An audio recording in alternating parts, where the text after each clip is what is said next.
भोले बाबा जब किसी को देना प्रारंभ करते हैं, मेरे ओघड़दानी, मेरे शंभु, मेरे त्रिकालदर्शी, कैलाशी, अविनाशी शंकर जब किसी को देना प्रारंभ करते हैं तो पहले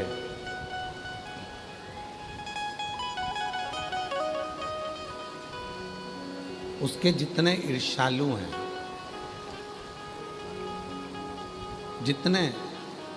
जितने ईर्ष्या, जितना उसका बुरा सोचने वाले हैं, समझने वाले हैं, उनको दूर हटा देते हैं। मेरी जीजियों, दो शब्द हैं। एक शब्द है प्रेम, दूसरा शब्द है भ्रम। दो शब्द हैं, एक प्रेम रूपी शब्द है, दूसरा भ्रम रूपी शब्द। प्रेम का काम है जोड़ना और भ्रम का काम है दूर हटाना।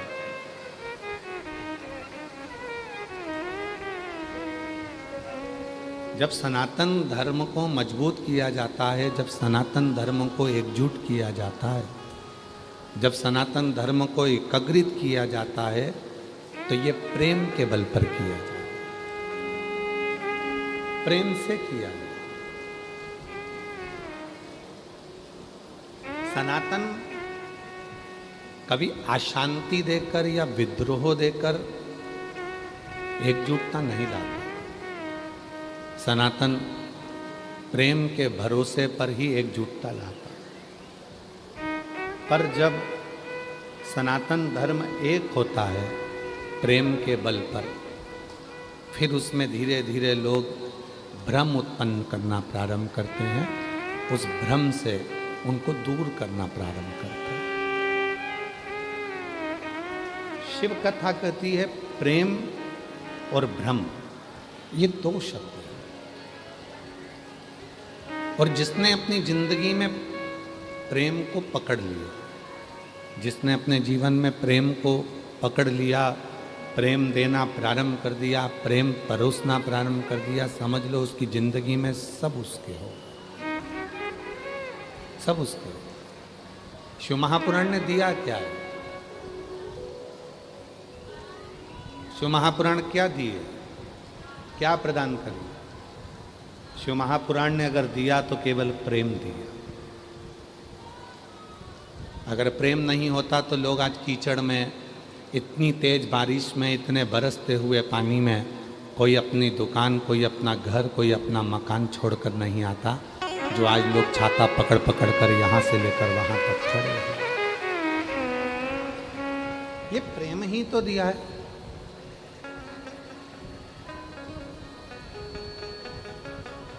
प्रेम ही तो दिया। कल हमारे शैलेंद्र भाई बोल रहे थे ना कि ज्योत से ज्योत जगाते चलो, ज्योत से ज्योत जलाते चलो,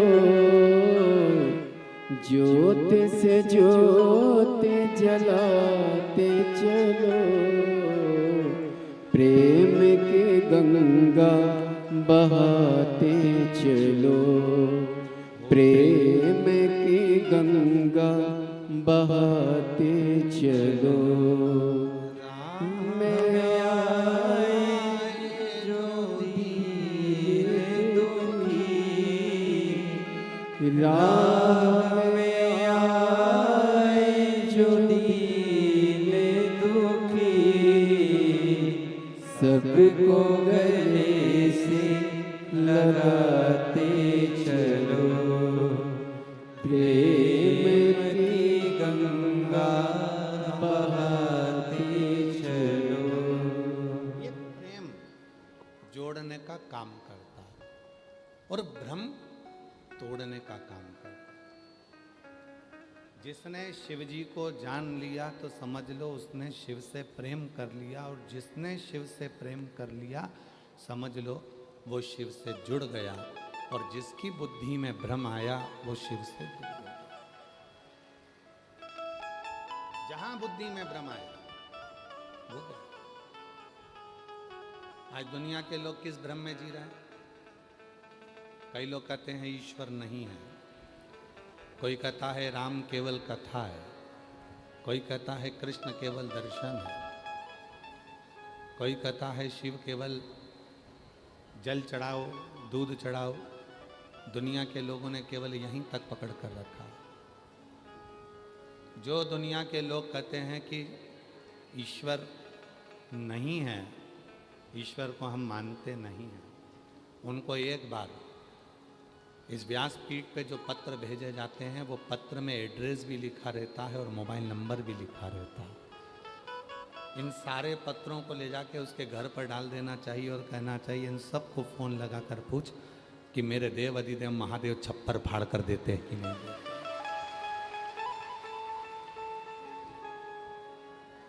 शिव कितना देते हैं, शिव कितना प्रदान करते हैं, तू देख।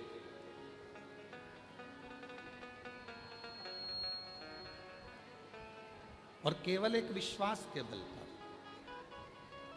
केवल एक भरोसे के बल पर, और जब तक विश्वास दृढ़ नहीं होता तब तक परमात्मा करीब नहीं होता। तो किससे जोड़ा?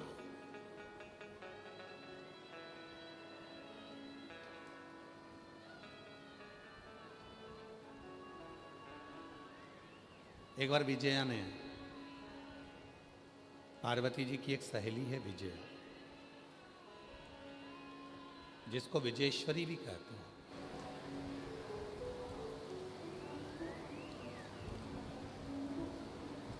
आपके छत्तीसगढ़ में बमलेश्वरी माता विराजमान है, मां जगत जननी विराजमान, मां बमलेश्वरी। कभी आपने बमलेश्वरी माता का दर्शन करते हुए कभी संत साधु से, सन्यासी से, तपस्वी से, साधक से, उपासक से जाकर पूछा कि माँ जो हमारे छत्तीसगढ़ में विराजमान है उसका नाम बमलेश्वरी कैसे पड़ गया? कैसे पड़ गया? सारे शक्तिपीठों में, देवी स्थानों में छत्तीसगढ़ की जो बमलेश्वरी माता है वो कोई साधारण माता नहीं है, जो छत्तीसगढ़ की इस पवित्र भूमि पर दुनिया के लोगों का वैभव देने के लिए बैठी है। वो साधारण है?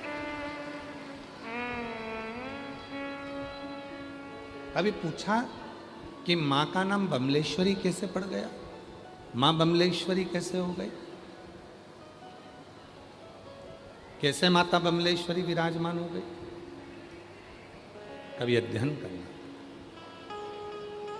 माता विजया पार्वती जी की एक सहेली है, विजया,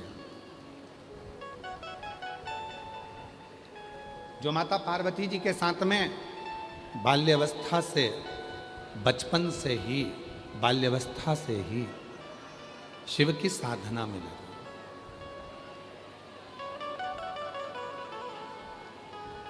शिव के साथ भगवान देवाधिदेव महादेव ने, भगवान शंकर ने, भगवान ओघड़दानी ने जब माता पार्वती जी को अपनी अर्धांगिनी बनाया, क्यों? विजया जैसा जैसा कहती थी मां अम्बा जगदम्बा पार्वती मैया वैसा वैसा कर, वैसा वैसा मां कर।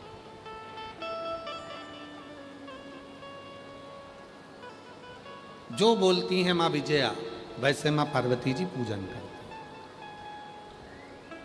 और विजया ने अपनी जिंदगी में केवल एक ही काम करा, शिव की जो आराधना थी, शिव जी की जो साधना थी, वो तुमरुका जी से पूछ कर आती थी कि भगवान शंकर को कैसे राजी किया जा सकता है, भगवान शंकर को कैसे मनाया जा सकता है, भगवान शंकर की साधना कैसे करी जा सकती है। पूछ कर आकर माँ पार्वती जी को बता देती थी और पार्वती जी वैसी ही आराधना करती, पार्वती माता वैसी ही साधना। शिव के लिए, भगवान शंकर की साधना के लिए, भगवान शंकर की आराधना के लिए अगर किसी से पूछना है, अगर किसी के पास जाना, तो जो शंकर का परम भक्त हो, शिव का परम भक्त हो, भले वो तुम्हारे पास में रहने वाली तुम्हारी पड़ोसन हो, चाहे कोई ब्राह्मण हो, चाहे कोई वैश्य हो, कोई चाहे क्षत्रिय हो, चाहे कोई शूद्र हो, और चाहे कोई संत हो, कोई चाहे बैरागी हो, चाहे कोई तुम्हारा अड़ोसी पड़ोसी धड़ोसी हो, जो शिव का भक्त हो, शिव चर्चा, शंकर का स्मरण, शिव की भक्ति, शिव का मंत्र जाप, शिव का नाम जाप, शंकर का गुणगान, उसके पास जाकर पूछना जो शिव में लीन हो, शंकर की भक्ति में जो डूबा हुआ, शिव के भजन में जो डूबा, शिव स्मरण में जो डूबा। अब आपकी और हमारी क्या आदत हो गई है कि हम जो शिव की भक्ति करने वाला है उससे तो पूछते नहीं है कि शिव है क्या, हम सबसे पूछते रहते हैं। ये उसी में का हाल है, कपड़े की दुकान पर जाकर पूछो क्यों भैया तुम्हारे यहाँ 2 किलो शक्कर मिल जाएगी, 4 किलो चावल मिल जाएगा क्या? अब कपड़े की दुकान वाले क्या क्या मिलेगा, जम के तो बोलो कपड़ा। चावल शक्कर लेना है तो तुमको किराने की दुकान पर जाना पड़ेगा, और तुम किराने की दुकान पर जाकर पूछो क्यों भैया तुम्हारे यहाँ पाँव के मोजे मिल जाएंगे क्या, तुम्हारे यहाँ जूता चप्पल मिल जाएगा क्या? तो किराने वाला बोलेगा भैया मेरे यहाँ तो किराने का सामान मिलता है, यहाँ का जूता चप्पल मिलेगा, यहाँ का मोजा मिलेगा। किराने की दुकान पर मोजा नहीं मिलता, किराने की दुकान पर चप्पल जूता नहीं मिलता, कपड़े की दुकान पे किराना नहीं मिलता, फ्रिज कूलर की दुकान पर जाकर पूछोगे क्यों भैया तुम्हारे यहाँ सुई मिलेगी क्या, हमको कपड़ा सिलना है तो सुई मिल जाएगी क्या, धागा मिल जाएगा? तो वो कह देगा हमारे यहाँ नहीं मिलता। पर हम भी उल्टे हैं, हम शंकर जी के बारे में किससे पूछने जा रहे हैं जिसको शंकर जी के बारे में मालूम ही नहीं है। हम शिव जी का ज्ञान किससे लेने जा रहे हैं जिसको शिव जी का ज्ञान ही नहीं है। हम शिव जी का गुणगान किसके पास कर कर बैठ रहे हैं जिसको शिव का गुणगान ही नहीं मालूम। हम उससे पूछ रहे हैं क्यों शिव जी के इस व्रत का क्या महत्व है, पशुपति व्रत का क्या महत्व है, अष्टमी का क्या महत्व है, कितना।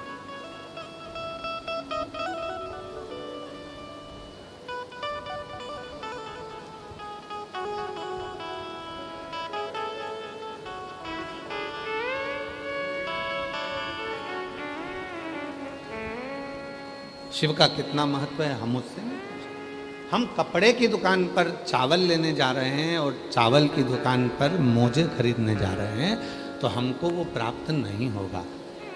कोई शिव का भक्त हो, भले तुम्हारे मोहल्ले में रहता हो, भले वो क्षत्रिय हो, वैश्य हो, ब्राह्मण हो, शूद्र हो, कोई भी हो, अगर वो शिव का भक्त है, शंकर का उपासक है, शिव नाम में डूबने वाला है, शिव की भक्ति करने वाला है, तो आप उसके पास जाकर बैठोगे तो शिव का ज्ञान मिलेगा।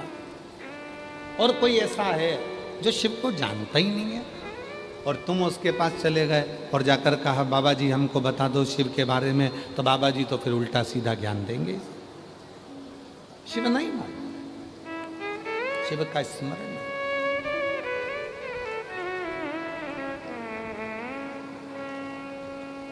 जो भक्ति में डूबा है, चलो अच्छा जाने दो,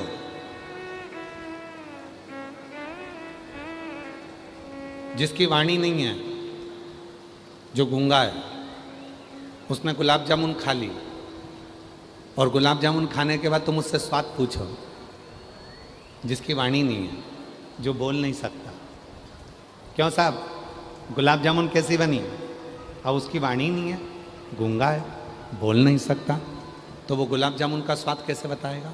बस इतना कहेगा अच्छी है, बोल तो सकता नहीं है,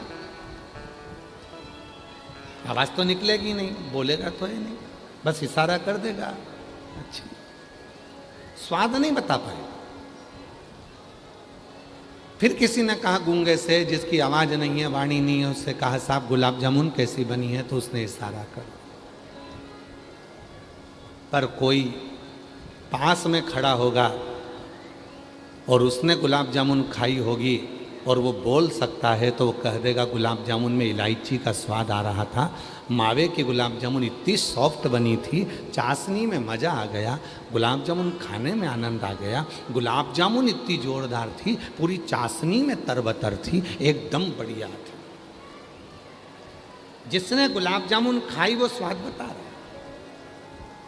और जो गुलाब जामुन तो खा लिया पर मुख से बोल नहीं सकता, वो स्वाद नहीं बता सकता, उसी तरह जो शिव का भक्त होता है, जैसे मेरी ये जीजियाँ बैठी हैं लाखों की संख्या में, जैसे मेरे जीजा बेटे हैं लाखों की संख्या में, जैसे मेरी बेटियाँ बैठी हैं, मेरे बेटा बेटे हैं, मेरे बुजुर्ग माँ बाप बैठे हैं, मेरे बुजुर्ग माता पिता बैठे हैं, आप सब लाखों की संख्या में बैठे हो, तो आप जब कथा सुनकर जाते हो और कोई तुमसे पूछे साहब कथा में गई थी क्या लाभ मिला, तो 3 महीने बाद तुम कह सकती हो कि मेरे बाबा ने मुझको ये दिया है, मैंने गुलाब जामुन खाई तो उसका स्वाद ये उसका स्वाद है, मैंने जो खाया उसका स्वाद ये है। जिसने खाया ही नहीं वो कैसे गाए, कैसे? एक पत्र में एक बहन जी ने लिखा,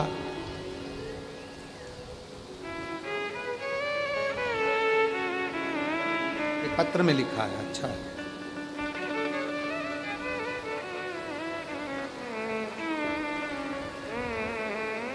मेरा नाम शकुंतला पटेल है। पत्र को एलईडी पर पढ़िएगा, आस्था चैनल पर पढ़िएगा, फेसबुक यूट्यूब पर पढ़िएगा, और पंडाल में जो एलईडियाँ लगी हैं उस पर भी पढ़िएगा।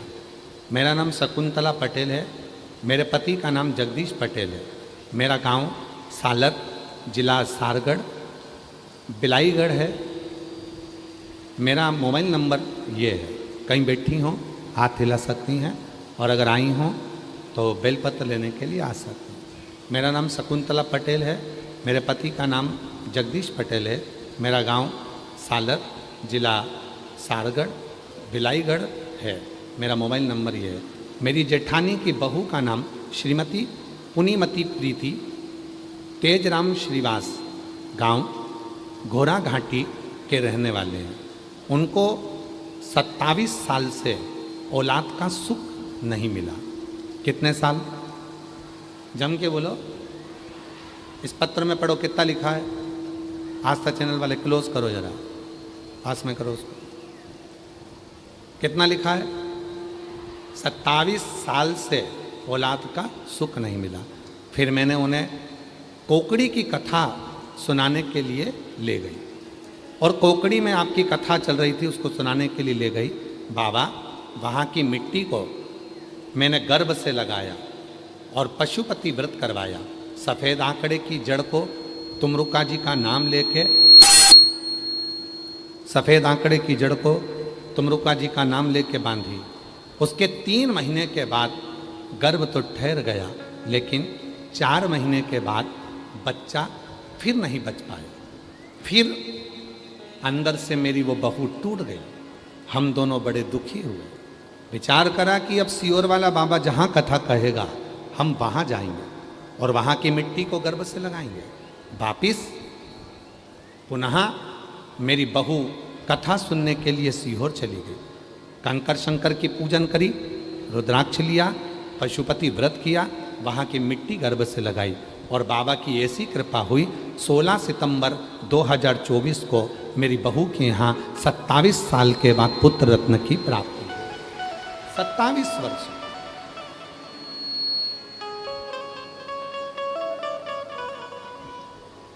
अब 27 साल में ये मेरी जितनी जीजियां बैठी हैं,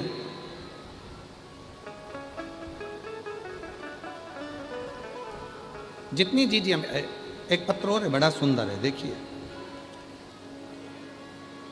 मेरा नाम सोनिया निषाद है, मैं फौजी नगर भिलाई में रहती हूँ। कहीं बैठी हो? सोनिया निषाद, मैं फौजी नगर भिलाई में रहती हूँ। गुरुजी, महादेव के 1 लोटे जल का और 1 बेलपत्र का मैं क्या गुणगान करूँ। मेरी बेटी लावण्या को जन्म से दिमाग के झटके आ रहे थे, उसको दिमाग के झटके आते थे, जिसके कारण मेरी बेटी का पूरा शरीर शून्य हो गया था। वह ना तो बोल पाती थी और ना कभी बिस्तर से उठकर बैठ पाती थी, पलंग पर पड़ी रहती थी। ना कभी बोल सकती है, ना कभी सुन सकती है, पलंग पर पड़ी रहती थी। गुरुदेव, 8 साल हो गए, बेटी पलंग से नहीं उठी, ना बोली, ना चली, केवल पलंग पर पड़ी रहती थी। गुरुजी, ऐसा कोई डॉक्टर नहीं जिनको हमने ना दिखाया, सब दूर इलाज करवाया। आखिरी में डॉक्टर ने भी कह दिया कि इसको दिमाग के झटके आते रहेंगे और ये कभी चल नहीं पाएगी, ना बोल पाएगी। गुरुजी 2020 में पहली बार 2020 में आपकी कथा पहली बार सुनी। एक लोटा जल बेलपत्र वाली और गुरुजी मंदिर जाती, एक लोटा जल चढ़ाती। डॉक्टर तो बोल दिया ये ना कभी बोलेगी ना कभी चलेगी। 8 साल की बेटी हो गई, मन उसको देखकर दुखता था। जल लाती मंदिर से, उसको पिलाती, बेलपत्र पीसकर उसके शरीर में लगाती। गया गुरुजी, बाबा की ऐसी कृपा हुई 2 साल तक जो बेटी इतने सालों से बोल नहीं सकी, बैठ नहीं सकी, उठ नहीं सकी, आज बाबा की ऐसी कृपा हो गई गुरुदेव। 8 साल के बाद मेरी बेटी आज चली भी है, बोली भी है और भगवान की कृपा से उसको दिमाग के जो झटके आते थे वो भी बंद हो गए। ये शिव की उदारता। कहीं बैठी हो, मेरा नाम सोनिया निषाद है, कहीं बैठी हो तो आ सकती हैं। और कल एक आशीष ने हमको एक यूट्यूबर कोई हैं, कोई यूट्यूबर हैं या न्यूज़ वाले हैं हमको नहीं मालूम, किसी यूट्यूबर या न्यूज़ वाले ने एक महिला का इंटरव्यू आशीष ने कल हमको दिखाया था। एक माँ, और मैं उन यूट्यूबरों को साधुवाद देता हूँ, मैं उन यूट्यूबरों को, छत्तीसगढ़ की भूमि के ऐसे बेटों को और ऐसी बेटियों को साधुवाद देता हूँ जिन्होंने कथा में आए हुए एक एक माता के दर्द को अपने मोबाइल पर लाया और उनको अपने कैमरे से दिखाया। मैं उन यूट्यूबरों को, मैं छत्तीसगढ़ भिलाई के ऐसे बेटा बेटियों को जिन्होंने अपने मोबाइल का सदुपयोग करा, अपने न्यूज़ चैनल का सदुपयोग करा और उसके माध्यम से ऐसे बेटा बेटियों को सामने ला। एक यूट्यूबर का हमको आशीष ने दिखाया था, अगर कहीं बैठे हों, एक माँ के 2 बेटे हैं और दोनों बेटे नहीं चलते थे, दोनों बेटे नहीं बोलते थे और माँ उन दोनों बेटों को लेकर कथा में आई है। अगर कहीं बैठी हों तो हाथ हिला सक। और वो यूट्यूबर भी जरूर आए जिसने इस न्यूज़ को डाला था। उसने पूछा, माँ तुम इन दोनों लड़कों को लेके क्यों आई हो? ये मेरा लड़का ये भी नहीं बोलता ना चलता और ये लड़का भी बोलता ना चलता। सारे डॉक्टरों ने मना कर दिया था, ये चलेगा नहीं, बोलेगा नहीं। तब शिव जी पे चढ़ाना जल चालू करा और वो पानी को पिलाना चालू करा और आज मेरे दोनों बच्चे यहाँ इतनी देर तक खड़े हैं और चल रहे हैं। ये शिव की कृपा है। अगर वो यूट्यूबर बैठे हों और वो माँ आई हो, यहाँ हो तो जरूर लो।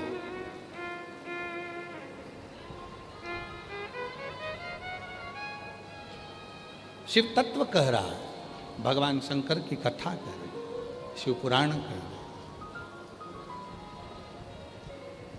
और आज फिर कहते हैं इस पवित्र व्यासपीठ से,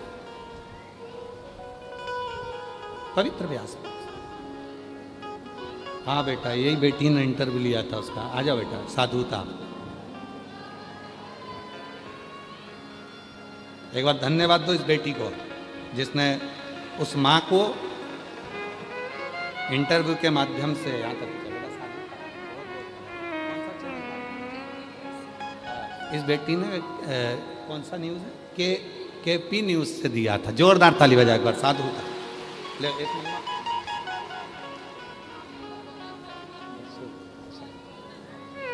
जोरदार ताली बजाओ बेटी के लिए।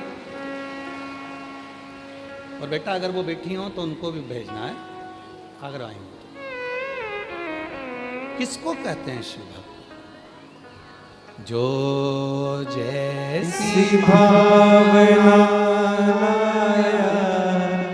वो वैसा ही फल पाया, नहीं खाली उसे लौटाया, वो मन ही मन हर्षाया और कर दिया माला माल काशी वाले ने लुटा दिया भंडार काशी वाले ने।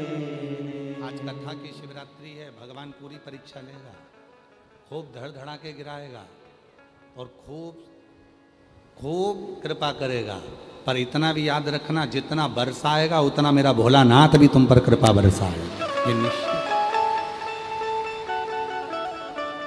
दोनों बरसेंगे आज, वो भी बरसेगा और ये भी बरसेगा, दोनों बरसे। आए हो खाली नहीं जाओ, लेकर जाओ, भंडार भर कर जाओ। जो 27 साल बाद औलाद दे सकता है, मेरी जितनी जीजियां बैठी हैं ईमानदारी से बोले, इतनी 27 साल तक आस लगी रहती है क्या कि औलाद हो जाएगी 27 साल में? अब 27 साल बाद जो दे रहा है, इतनी कृपा कर रहा है, तो क्या वो साधारण होगा? साधारण। उसकी करुणा। तो शिव पुराण कह रहे हैं, विजया पार्वती जी की सहेली। बोल बमलेश्वरी माता की, पार्वती जी की सहेली।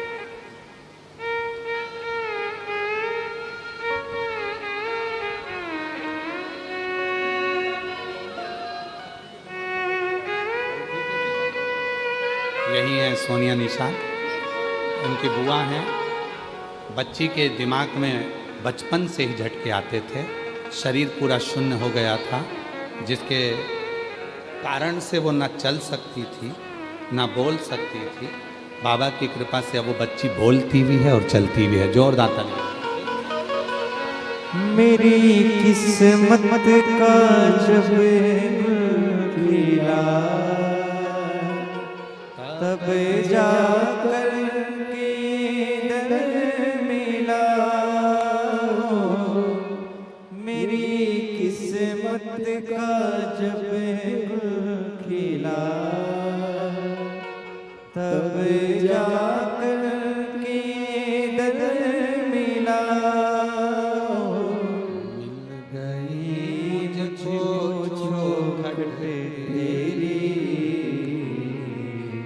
मिल गई मुझको चौखट तेरी।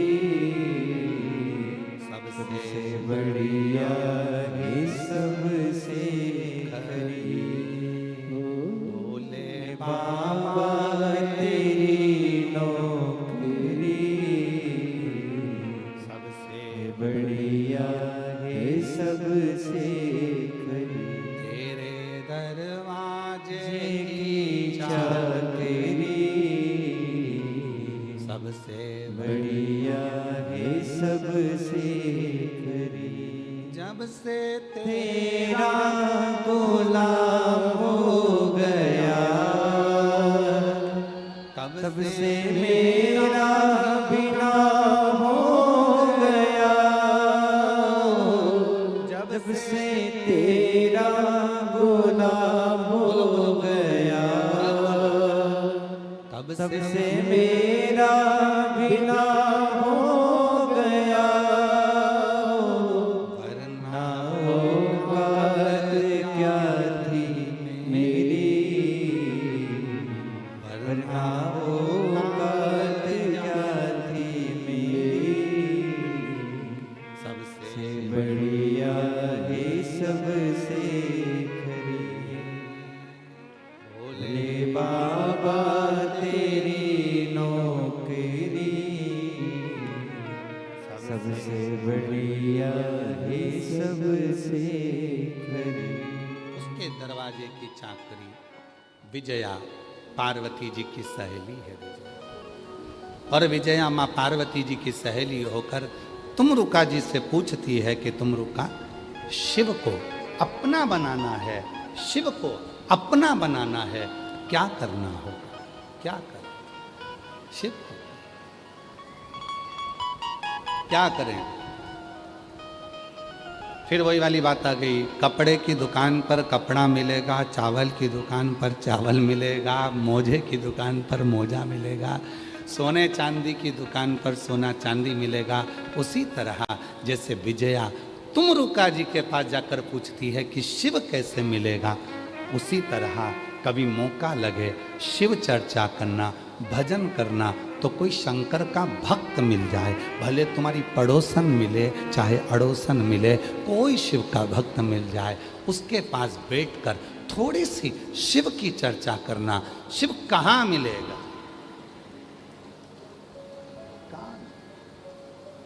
और मैंने ढूंढा देश तमाम भोला कहाँ मिलेगा, कहाँ मिलेगा, कहाँ मिलेगा, कहाँ मिलेगा ओ, कहाँ मिलेगा, कहाँ मिलेगा, कहाँ मिलेगा ओ, मुझे एक जरूरी काम भोला कहाँ मिलेगा। उसको कहाँ ढूंढना? कहीं नहीं जाना ढूंढने के लिए, किसी के पास नहीं जाना ढूंढने के लिए। अपनी अड़ोसन, अपनी पड़ोसन, पीछे वाली धड़ोसन, कोई रिश्तेदार, कोई नातेदार, कोई कुटुंबी, कोई पहचान वाला तुम्हारा ऐसा हो जो शंकर में उसका दिल लगता हो, शिव में उसका मन लगता हो, शंकर में उसकी रुचि हो, तो उसके पास 2 मिनट के लिए जाकर बैठना और शिव की चर्चा करना। बस उसी क्षण मेरे शंकर की कृपा बरसना प्रारंभ हो जाएगी, करुणा बरसना। उस क्षण कहीं पर भी, मंदिर में मिले तो मंदिर में, देवालय में मिले देवालय में, ट्रेन में मिले तो ट्रेन में, बस में मिले तो बस में, गाड़ी में मिले तो गाड़ी में, रोड पे मिले तो रोड पर, मॉल में मिले तो मॉल में, जहां मिल जाए 2 मिनट का सत्संग करो, 2 मिनट। और शिव के भक्त को ढूंढने के लिए आंखों का इलाज करवाना पड़ेगा। सब लोग ऑपरेशन कराने के लिए तैयार हो जाए। शिव के भक्त को ढूंढने के लिए ऑपरेशन कराना जरूरी है अपनी। और ऑपरेशन में चश्मा नहीं लगाएंगे, लेंस लगाएंगे। कोई तुमसे पूछे कहाँ गई थी तो कह देना ऑपरेशन कराने गई थी। काहे का? तो कि आँख का। कहाँ? तो कहना जयंती स्टेडियम। तो वहाँ नेत्र शिविर किसने लगाया? तो कि बोलबम समिति ने, और वो अध्यक्ष है ना दया सिंह जी, उन्हीं ने वहाँ पर बोलबम समिति और अध्यक्ष दया सिंह जी ने वहाँ पर नेत्र शिविर लगाया। दया सिंह जी नेत्र शिविर है, नेत्र शिविर लगाया। और ये नेत्र शिविर क्या करता है? तो कहा ये वो नेत्र शिविर है जो एक बार शिव महापुराण की कथा में आ जाता है। और दया सिंह जी ये नेत्र शिविर तो 3री बार लग गया आपका, साधुता है आपको बहुत बहुत। तो ये वो नेत्र शिविर है जिस नेत्र शिविर में नेत्र का ऑपरेशन होगा पर चश्मा नहीं, लेंस लगाया जाएगा। और जो एक बार शिव महापुराण की कथा में आ जाता है उसकी आंख में वो लेंस लग जाता है जिसमें कोई बुराई नहीं दिखती, सब में अच्छाइयाँ नजर आना चालू हो जाती है और शिव दिखने लगता है।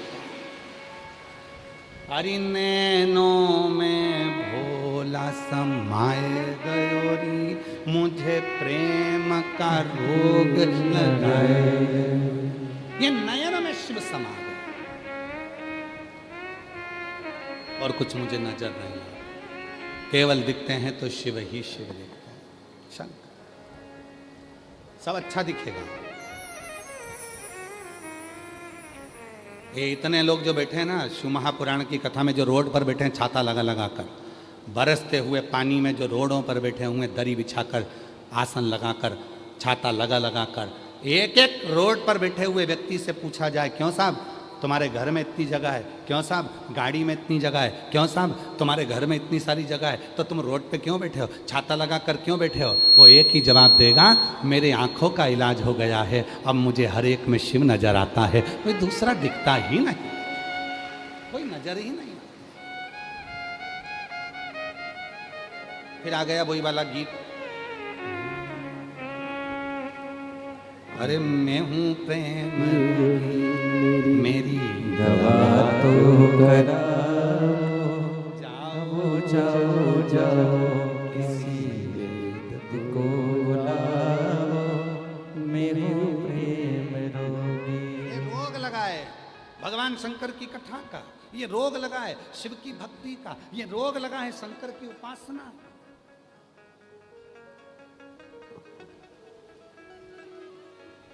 और जब ये शिव की भक्ति का रोग लग जाता है फिर दूसरा कुछ आता है।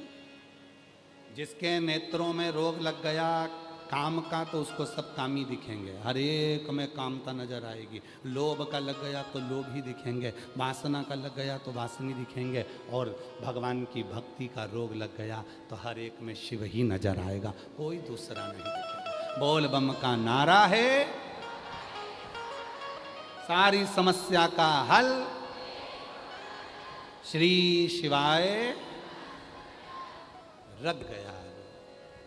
प्रेम बोलो।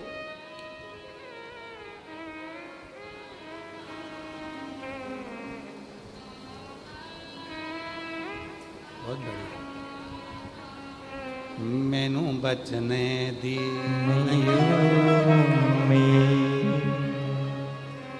शिव पुराण का लग गया रो, शिव पुराण का लग गया रो। ये बीमारी है, लग जाती है, छूटेगी नहीं। इस साल सुनकर जा रहे हो, ऐसी बीमारी है शिव पुराण की, इस साल सुनकर जा रहे हो, 3 महीने में मेरा बाबा तुम्हारा ऐसा इलाज करेगा, जो मांगा वो दे देगा। अगले साल फिर बीमारी लेने के लिए यहाँ आ जाओगे कि मेरे शिव की कथा सुन। फिर तैयारी। जयंती स्टेडियम भी सोचता होगा मैं कभी नहीं भरा था, केवल एक ही बार भरा था। क्या है बाबा जी?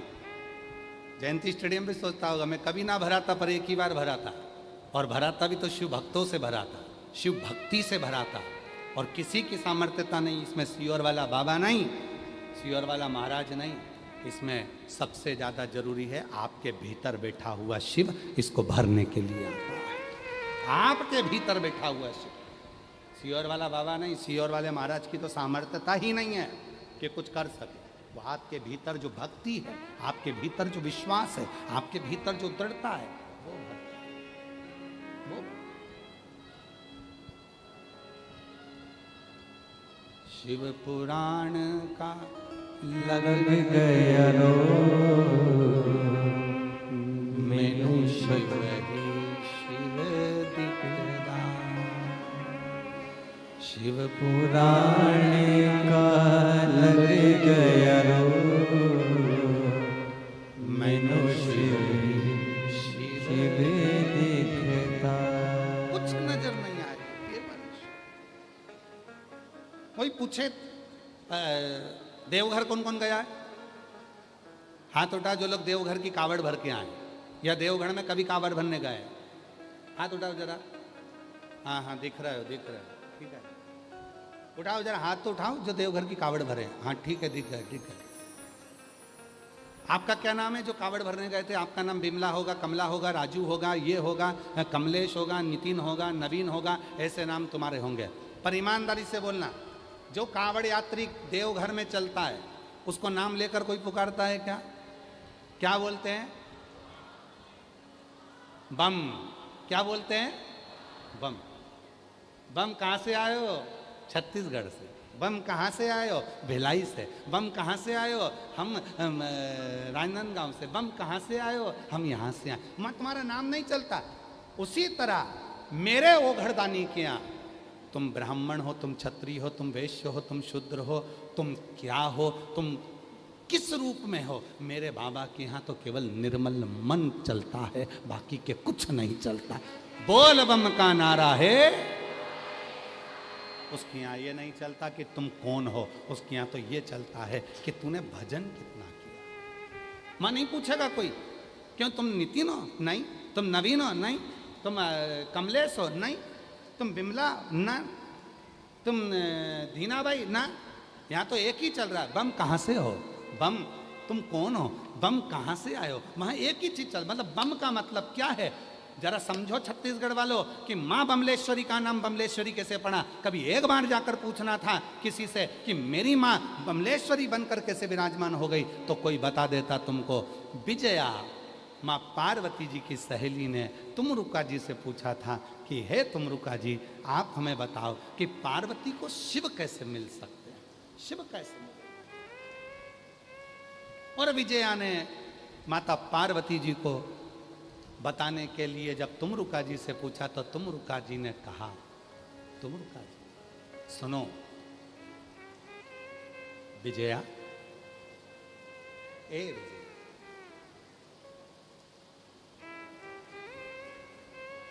शिव के डमरू से, शिव के डमरू से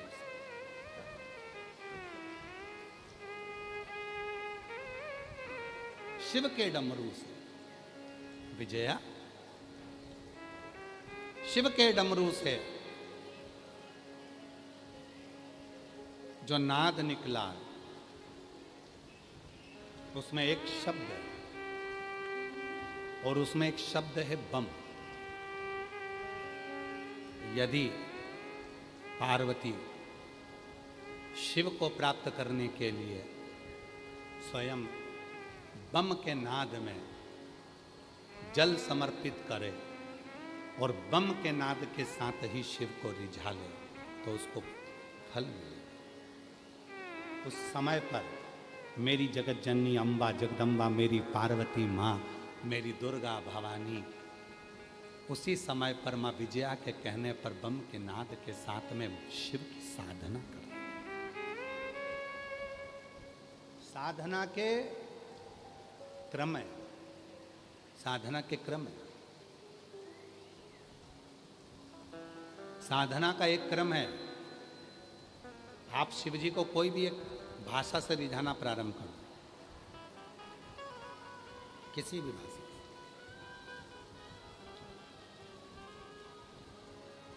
आपके पास कुछ नहीं तो गल डमरू बजाना प्रारंभ कर दो। आता है गल डमरू बजाना? जम के तो बोलो जरा, आता है सबको?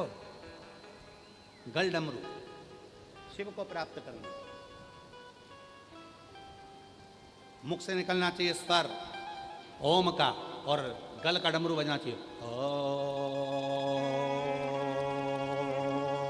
जो गल डमरू चालू हुआ, कुछ नहीं चाहिए शिव को रिझाने के लिए। कोई एक अक्षर पकड़ा जाए, एक शब्द पकड़ा जाए, एक साधना पकड़ी जाए, एक आराधना पकड़ी जाए। जैसे आज दुनिया के लोगों ने एक लोटा जल पकड़ लिया, रोज प्रतिदिन वो एक नियम बना लिए कि मुझे एक लोटा जल चढ़ाना है। और जब जैसे रोज रोज पानी भरोगे कुएं में से तो पत्थर पर भी रस्सी का निशान पड़ जाता है, उसी तरह तुम रोज रोज एक लोटा जल चढ़ाओगे तो शिव जी भी तुम्हारे ऊपर करुणा बरसाना प्रारंभ कर देते हैं।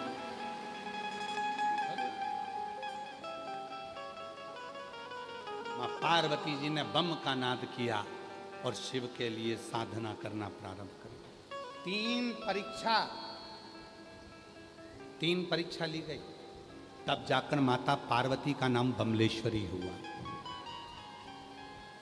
कितनी परीक्षा ली है? जम के बोलो जरा छत्तीसगढ़ वालों। 3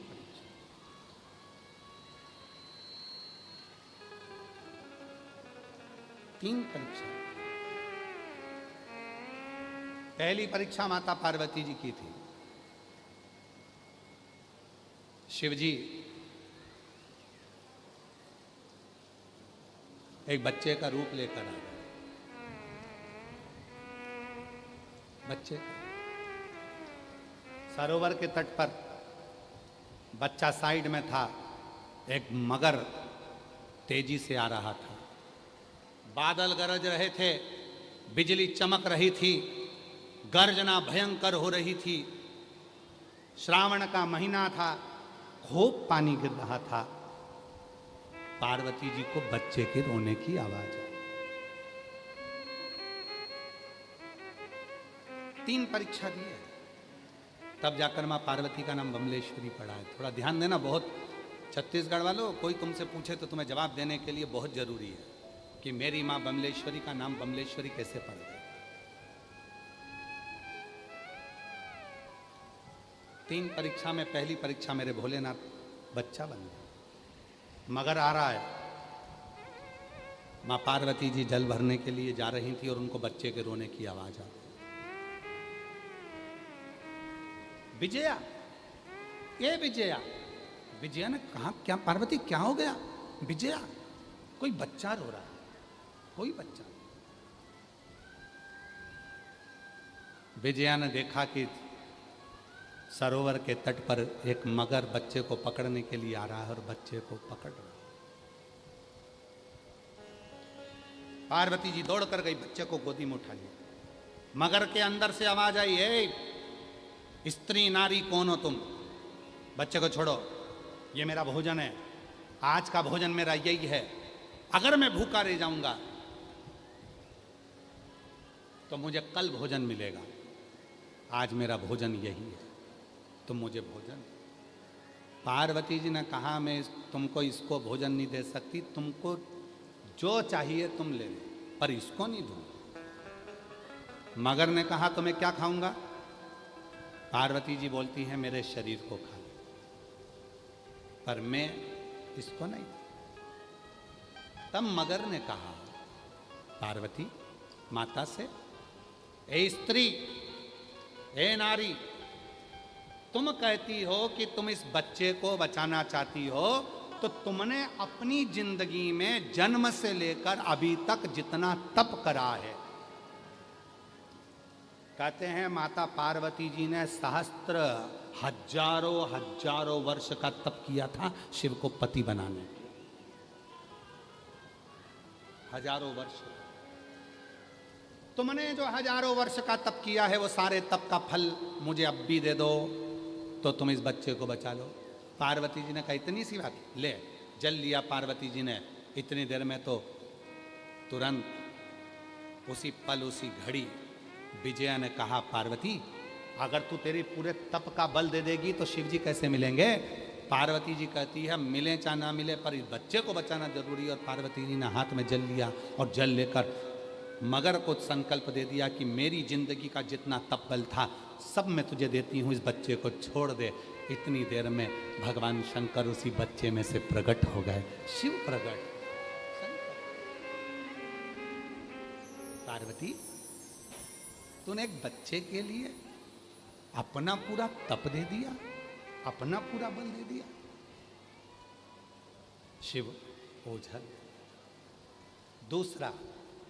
दूसरी परीक्षा शिव जी। आज पार्वती माता ने नियम लिया शिव जी को नील कमल समर्पित करूंगी। नील कमल में से एक कमल मेरे भोले बाबा ने छुपा लिया जैसे भगवान विष्णु के समय पर छुपाया। पार्वती जी बम का नाद करती हुई जब सब दूर उस कमल को ढूंढने के लिए निकली तब मां पार्वती जी थक कर बैठ गई।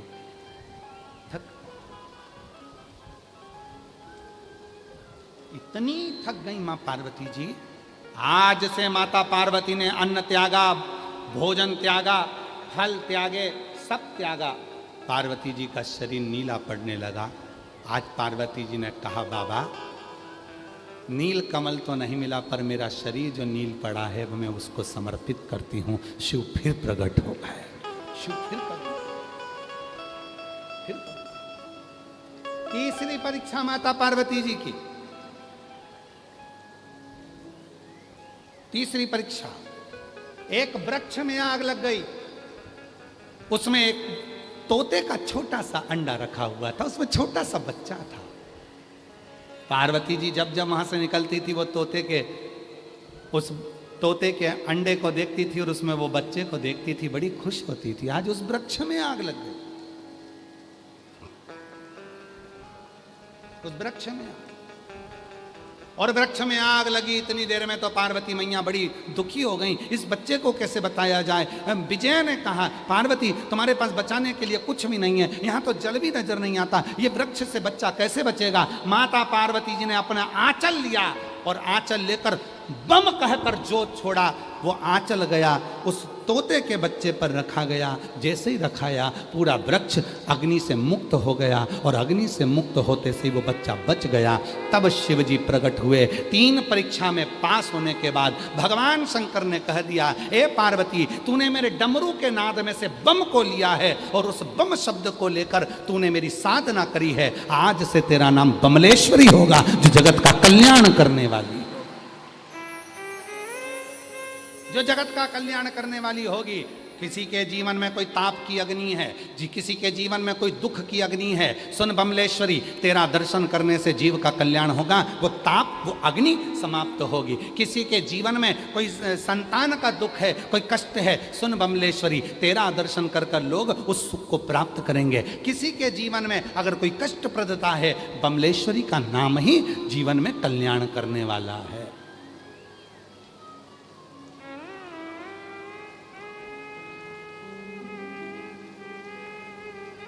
बमलेश्वरी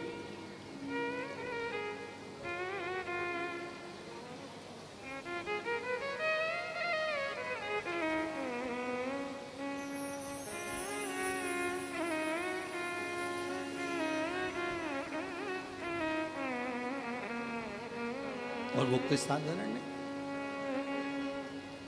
लंबा रास्ता सारे जग में एक ठिकाना, सारे गम के मारो का। सारे जग में एक ठिकाना, सारे गम के मारो का। रास्ता देख रही है माता, अपनी आँख के तारों का।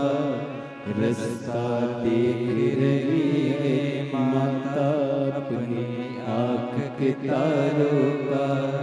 ध्यान देना, शिव साधना, शिव आराधना और शिव का दिया हुआ नाम कोई साधारण साधारण